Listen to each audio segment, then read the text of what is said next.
PR পদ্ধতিতে নির্বাচন হলে শেখ হাসিনার মতো আরেকটি ফ্যাসিস্ট বা দুর্বল সরকার তৈরি হতে পারে বলে মন্তব্য করেছেন বিএনপির স্থায়ী কমিটির সদস্য সালেউদ্দিন আহমেদ।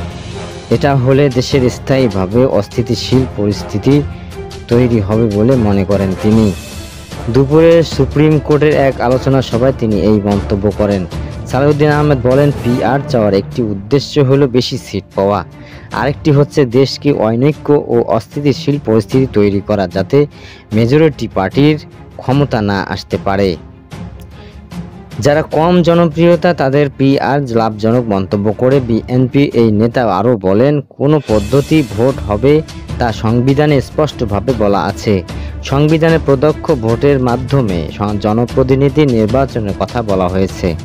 তা জানতে জামায়াতকে সংবিধান খুলে দেখতে হবে। তিনি বলেন, কোনো রাজনৈতিক দলের অসাংবিধানিক অরাজনৈতিক অবৈধ কোনো আবদার মেনে জাতিকে বিপদে ফেলা যাবে না।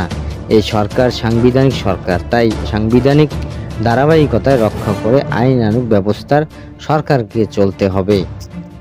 জরিপের প্রসঙ্গে উল্লেখ করে তিনি বলেন, তাতে দেখা গেছে 65% মানুষ পিআর কি বুঝে না, কিন্তু তারা জামাতি ইসলামী বলেছে 70% মানুষ পিআর চায়। এগুলো বলে মানুষকে বিভ্রান্ত করা যাবে না।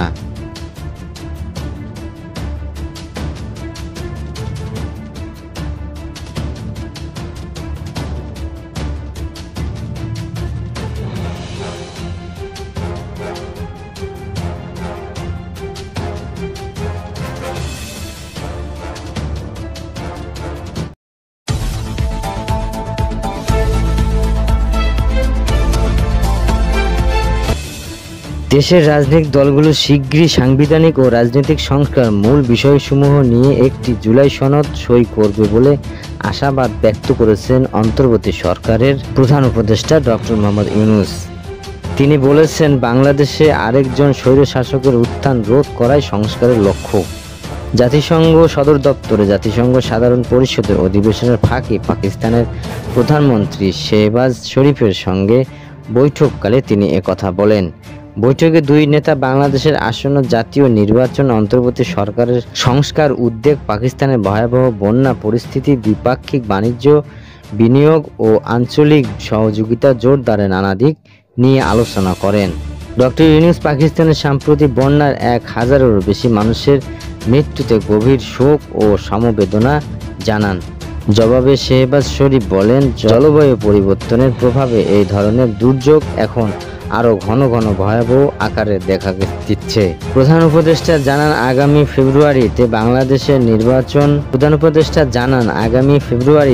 বাংলাদেশের জাতীয় নির্বাচন আয়োজনের পথে রয়েছে। তিনি আশা করেন, জাতীয় ঐক্য কমিশন সহ 11টি জাতীয় কমিশনের প্রস্তাবিত সংস্কার বাংলাদেশে অর্থ বৈষম্য রাজনৈতিক রূপান্তরের পথ সুগম করবে।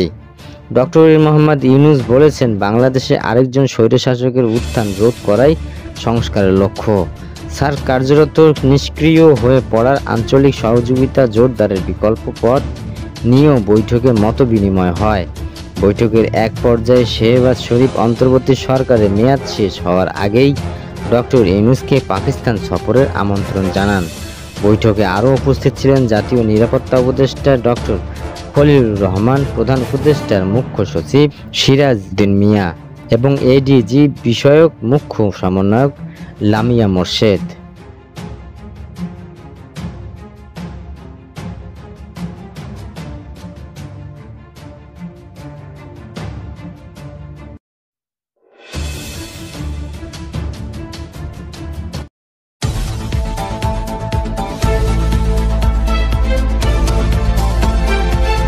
আওয়ামী লীগ বাংলাদেশের আর কোনো নির্বাচনে অংশগ্রহণ করতে পারবে না বলে মন্তব্য করেছেন জাতীয় নাগরিক পার্টির এনসিপি উত্তর অঞ্চলের মুখ্য সংগঠক সার্জিস আলম। বুধবার বিকেলে সুনামগঞ্জ শহরে শহীদ মুক্তিযোদ্ধা যজকজ্যোতি পাবলিক লাইব্রেরি মিলনায়তনে এনসিপির জেলা ও উপজেলা সমন্বয়ক সভা শেষে গণমাধ্যম কর্মীদের এসব কথা বলেন তিনি। সার্জিস আলম বলেন, 26-এর গণ অভ্যুত্থানে হাজারো মানুষকে যারা খুন করেছে, সেই ফ্যাসিস্ট আওয়ামী লীগ বাংলাদেশে আর কোনো নির্বাচনে অংশগ্রহণ করতে পারবে না। আওয়ামী লীগের অংশগ্রহণে আগামী বাংলাদেশে কোনো নির্বাচন হবে না। আমরা ওই প্রক্রিয়ার দিকে যাচ্ছি। এখন তাদের কার্যক্রম নিষিদ্ধ হয়েছে, বিচারক প্রক্রিয়া তাদের দল হিসেবে বিচার হবে এবং নিষিদ্ধ হতে হবে। এনসিপির মুখ্য সংগঠক আরও বলেন, ভারতীয় আধিপত্যবাদের অধীনে বাংলাদেশ আর কোনো নির্বাচন হবে না। জনগণের সঙ্গে বিশ্বাসঘাতকতা করে আগামীতে কেউ রাজনীতি করতে পারবে না। ভারতের আশীর্বাদ পুষ্ট হয়ে কেউ ক্ষমতায় আসতে পারবে না বা কেউ রাজনীতি করতে পারবে না। পৃথিবীর কোথাও বিপ্লবী ও পরাজিত ফ্যাসিস্ট একসঙ্গে রাজনীতি করতে পারে না। হয় বিপ্লবরা থাকবে, নয়তো ফ্যাসিস্ট। 5 আগস্টে জনগণ আওয়ামী লীগের চ্যাপ্টার ক্লোজ করে দিয়েছে। তিনি বলেন, নিউ ইয়র্ক প্রধান উপদেষ্টা সফরসঙ্গী রাজনৈতিক নেতাদের নিরাপত্তা না দেওয়ার অন্তর্বর্তী সরকারের দুর্বলতা, যেই দুর্বলতার চিত্র সারা দেশেই দেখা যাচ্ছে। এনসিপির সুনামগঞ্জ জেলার প্রধান সমন্বয়কারী দেওয়ান সাজা উর রাজা চৌধুরী সুমন সভাপতিত্বে সভা বিশেষ অতিথির বক্তব্য দেন এনসিপির কেন্দ্রীয় যুগ্ম আহ্বায়ক এহতেশান হক ও প্রীতম দাস। সভায় জেলা ও বিভিন্ন উপজেলার এনসিপির নেতারা উপস্থিত ছিলেন।